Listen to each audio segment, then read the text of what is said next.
Deonica magistralnog puta Zrenjanin-Beograd između Stajićeva i Perleza i dalje je neprohodna za saobraćaj zbog snežnih nanosa koje je izazvao jak olujni vetar. Trenutno je prolaz moguć samo za hitne slučajeve. Danas je bila na snazi operacija uklanjanja zavejanih vozila, za koju nije bilo moguće pretpostaviti koliko će trajati. Operacije je prisustvovao i gradonačelnik Zrenjanina magistar Ivan Bošnjak.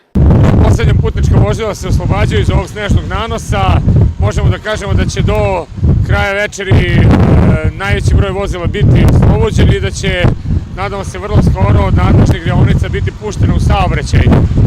Što se tiče vanredne situacije, ona je i dalje na snazi na teritoriji grada Zrenjanina, upravo zbog ovog olujnog vetra koji nije popustio i zbog otežanog kretanja vozila na svim putnim pravcima.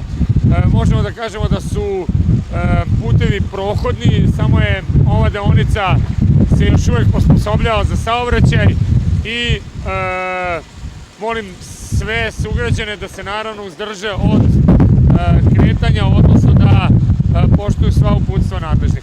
Nekoliko automobila koji su bili zavojani na putu Stajićevo-Perlez su tokom noći obijeni, a sa nekoliko automobila poskidani su i točkovi.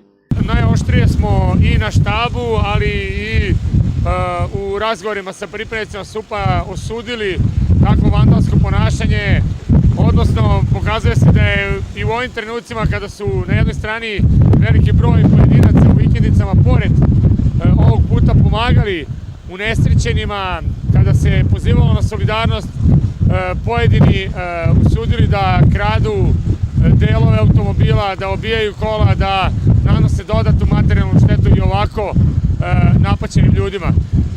Mislim da to upravo pokazuje stepenu svesti koji je trenutno u našem narodu, a naravno i da se protiv odgovornih moraju preuzeti najoštrije mere. Mnogi ljudi dobre volje pomogli su osobama čije su vozila bila zatočena u snegu. Porodica Francuski primila više od 10 ljudi, nekoliko sati su bili smešteni kod njih. Takođe, vozači autobusa su primali ljude, pripadnici vatrogasno-spasilačkih jedinica, takođe jedan od stanovnika vikendica Pišta podelio ono malo što ima u svojoj vikendici sa svim unesrećenima, zaista velikim zalaganjem i profesionalaca, ali i svakako ovih volontera, ljudi koji su imali svoje građevinske mašine pa došli na prvi poziv da raščiste sneg, da omoguće evakuaciju. Pre svega ljudi su doprineli da nije bilo žrtava, bez obzira što je situacija bila veoma složena.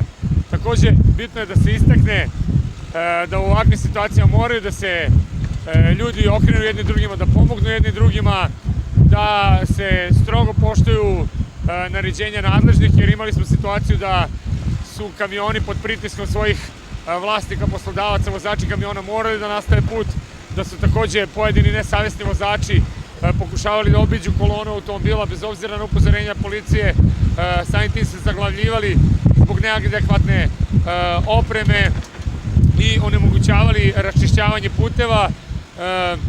Nadamo se naravno da će eventualno nastale štete sve biti adekvatno nadoknađene svima koji su u ovom trenutku bili ugroženi. Upravo ste videli i da su vozila Imleka otišla do svojih destinacija, odnosno da će i naši proizvođači mleka moći da snabdeju tržište na adekvatan način. Mi smo se u gradu Zrenjaninu opredelili da se vanredna situacija produži još sutra, da predškolske i školske ustanove ne rade u ponedeljak, a da će se sutra na štabu sagledati ukupna situacija i nakon toga verovatno ukinuti vanredna situacija. Automobil Milivoja Rajića je takođe bio zatočen u snežnim nanosima. Eto, u četvrtak uveče, to je pre 21 sat. Stoji, evo sad da kažem.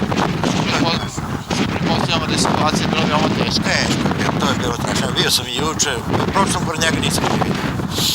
I to peške sam išao. To nikad ne bilo. 28 godina imam i vozim ja. Da li ste pretrpeli neke štete na vozu? Pa eto, malo skupno delo, ne znam do kraja kako će. Sve službe će nastaviti sa intenzivnim radom, kako bi se saobraćaj na relaciji Zrenjanin-Beograd što pre pustio u rad.